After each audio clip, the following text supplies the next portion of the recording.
Alors bonjour à chacun. Ce matin, nous allons continuer notre lecture dans l'Épître aux Hébreux, au chapitre 2, au verset 14. Je lirai dans la version second 21. Puisque ces enfants ont en commun la condition humaine, lui-même l'a aussi partagée de façon similaire.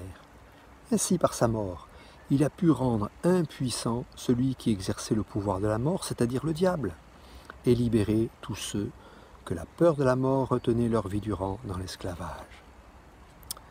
Ces versets posent deux questions. La première, dans notre condition humaine, qui exerce le pouvoir de la mort et nous retient dans l'esclavage? L'état de la condition humaine est donné par l'apôtre Paul en Romains au chapitre 3. Tous sont péchés et sont privés de la gloire de Dieu. Cette condition humaine privée de la gloire de Dieu n'est pas normale. Dans le plan du Créateur, l'homme fait partie de la gloire de Dieu. Il est l'achèvement de sa création en Genèse 1. Alors pourquoi le péché? Le péché tire son origine de Satan, nous déclare Ésaïe. Comment es-tu tombé du ciel, astre brillant, fils de l'aurore? Te voilà battu par terre, toi qui terrassais les nations? Tu disais dans ton cœur, je monterai au ciel. Je hisserai mon trône au-dessus des étoiles de Dieu et je siégerai sur la montagne de la rencontre à l'extrême nord. Je monterai au sommet des nuages, je ressemblerai au Très-Haut. Celui qui désirait se faire l'égal de Dieu est à l'origine du péché. Le péché est entré dans l'humanité par Adam, nous dit Romains. C'est pourquoi, de même que par un seul homme, le péché est entré dans le monde et par le péché la mort, de même la mort a atteint tous les hommes parce que tous ont péché. La conséquence du péché dans l'homme, c'est la mort.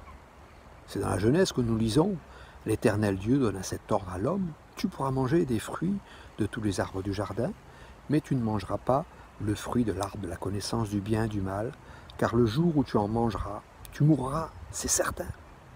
Et l'homme n'a pas respecté le commandement de Dieu, il a désobéi, le péché est entré dans le cœur de l'homme, et par conséquence, aujourd'hui, nous sommes tous sous le coup du jugement de Dieu sur le péché. L'homme naturel est devenu pécheur. Nous vivons dans une condition d'esclave. Cette condition d'esclave, l'apôtre Paul la décrivait de lui-même en disant « En effet, je ne fais pas le bien que je veux, mais je fais au contraire le mal que je ne veux pas. Or, si je fais ce que je ne veux pas, ce n'est plus moi qui le fais, mais le péché qui habite en moi. Je découvre donc cette loi. Alors que je veux faire le bien, c'est le mal qui est à ma portée. En effet, je prends le plaisir à la loi de Dieu dans mon être intérieur, mais je constate qu'il y a dans mes membres une autre loi. Elle lutte contre la loi de mon intelligence et me rend prisonnier de la loi du péché qui est dans mes membres. Malheureux être humain que je suis, qui me délivrera de ce corps de mort? Voilà la condition humaine. Mais l'auteur de l'Épître aux Hébreux ne s'arrête pas là. Relisons ce texte.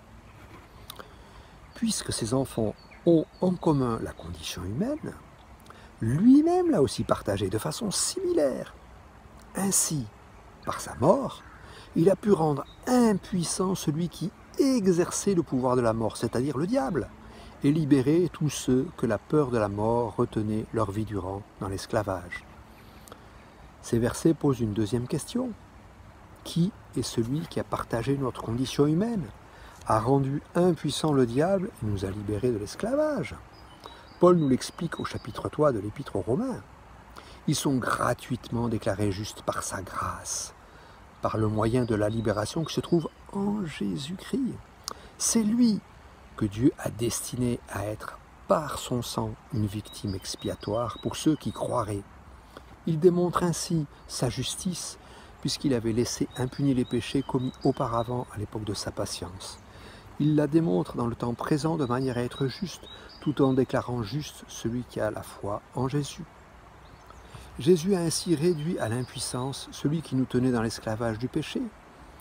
Paul continue en écrivant au chapitre 8, « Il n'y a donc maintenant aucune condamnation pour ceux qui sont en Jésus-Christ, qui ne vivent pas conformément à leur nature propre, mais conformément à l'Esprit. En effet, la loi de l'Esprit qui donne la vie en Jésus-Christ m'a libéré de la loi du péché et de la mort. Car ce qui était impossible à la loi, parce que la nature humaine la rendait impuissante, Dieu l'a fait.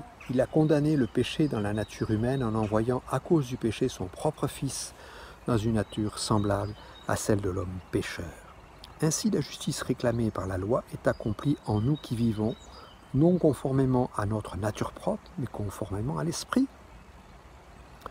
L'œuvre de Jésus à la croix est pleinement suffisante pour me libérer de l'esclavage du péché. J'ai besoin de me replacer devant mon Seigneur et Sauveur, afin qu'il me purifie, qu'il me fasse entrer dans ses œuvres qu'il a préparées d'avance.